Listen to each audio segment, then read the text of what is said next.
Le couscous, c'est le plat incontournable du vendredi. Pour le préparer, rien de plus simple. Il suffit d'avoir un bon couscous, de bons légumes, une bonne viande et bien sûr des épices composées et bien arrangées pour faire une bonne sauce bien parfumée. Je vais placer en premier la viande dans la marmite.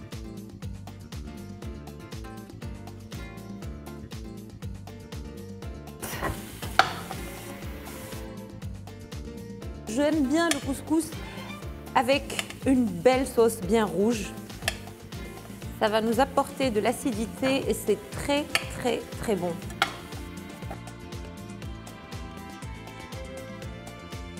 On n'émince pas trop l'oignon. Il faut quand même garder de gros morceaux parce que ça va passer beaucoup de temps sur le feu. Je récupère l'oignon et la tomate et je les rajoute dans la marmite. Voilà. Je vais prendre du concentré de tomate et je rajoute de l'huile, un demi-petit verre d'huile.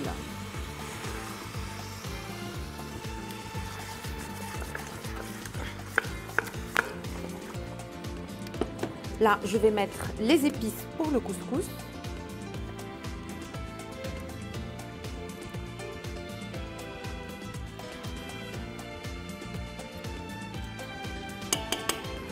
Du sel.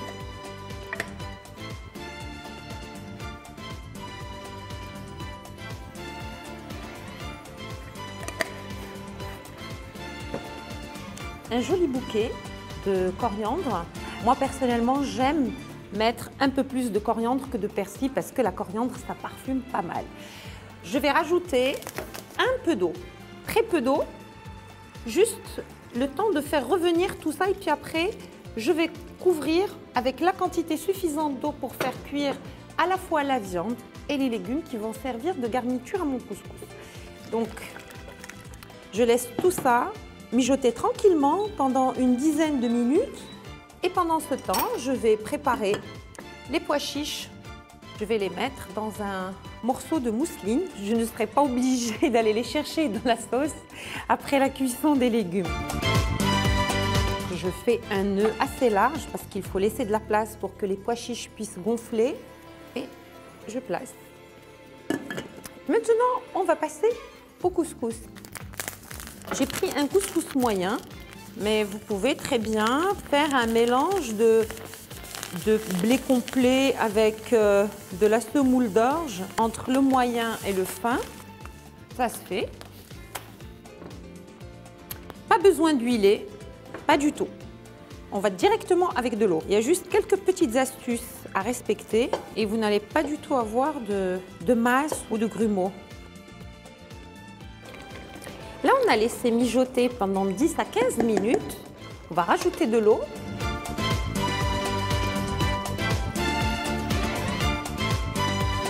Qu'est-ce que nous avons ici? J'ai du chou, j'ai des navets, deux types de navets, le navet jaune, le navet blanc, j'ai de la carotte et de la citrouille. Je vais commencer par le chou parce que le chou prend beaucoup plus de temps que le reste des légumes.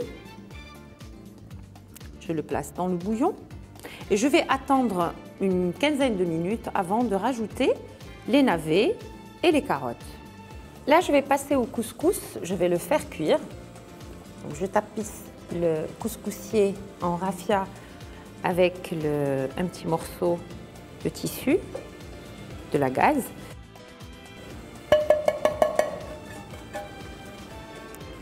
Je vais faire cuire le couscous à la vapeur pendant 20 à 25 minutes. C'est-à-dire qu'il va falloir attendre que la vapeur commence à s'échapper à travers le couscous et comptez 15 minutes avant de le retirer.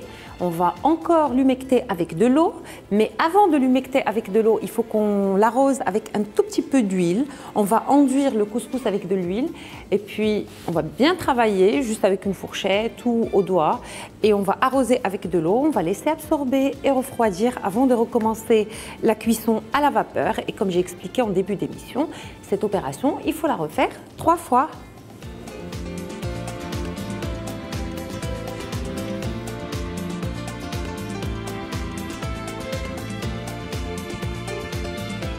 J'ai mis l'équivalent d'une cuillère à soupe d'huile et je vais travailler le couscous pour enrober chaque petit grain de matière grasse.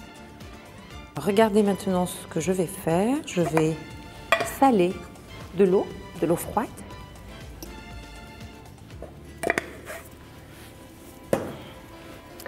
Alors, il faut dissoudre le sel dans l'eau pour bien la saler.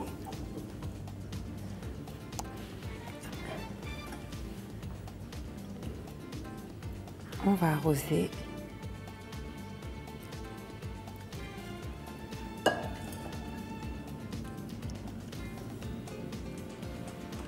Là, je reprends le travail avec les doigts.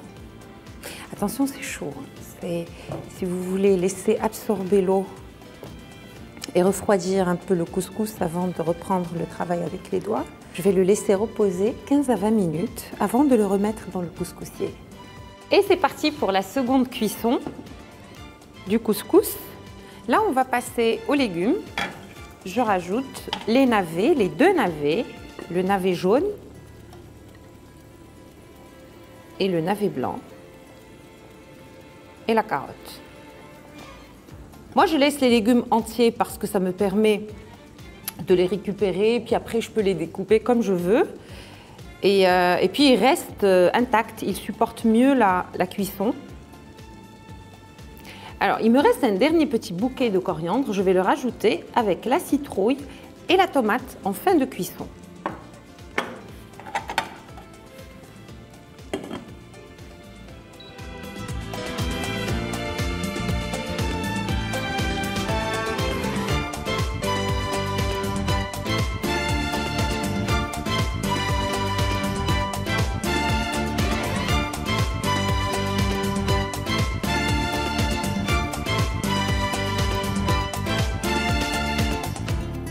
Le couscous est cuit, on va le récupérer.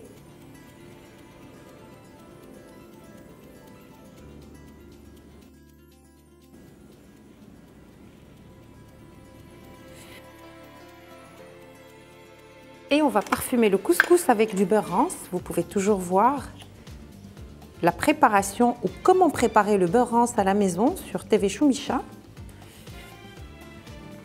On en met un tout petit peu, juste pour parfumer. Et je vais essayer de travailler le couscous pour parfumer chaque grain avec le beurre rance. Sinon, vous pouvez le remplacer par de l'huile d'olive. Une chose très importante, c'est qu'il ne faut pas faire refroidir le couscous. Autrement, il ne va pas absorber la sauce, il ne va pas absorber le jus. Donc, il est important de l'arroser, de le servir et de le dresser très très chaud, je dirais même brûlant.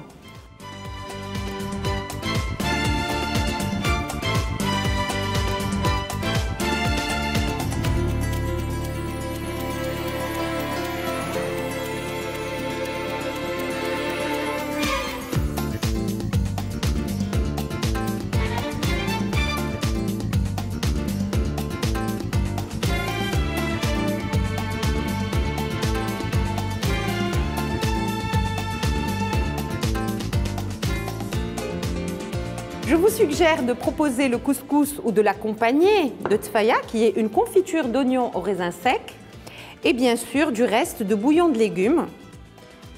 Voilà, j'ai fini et je vous souhaite un excellent appétit.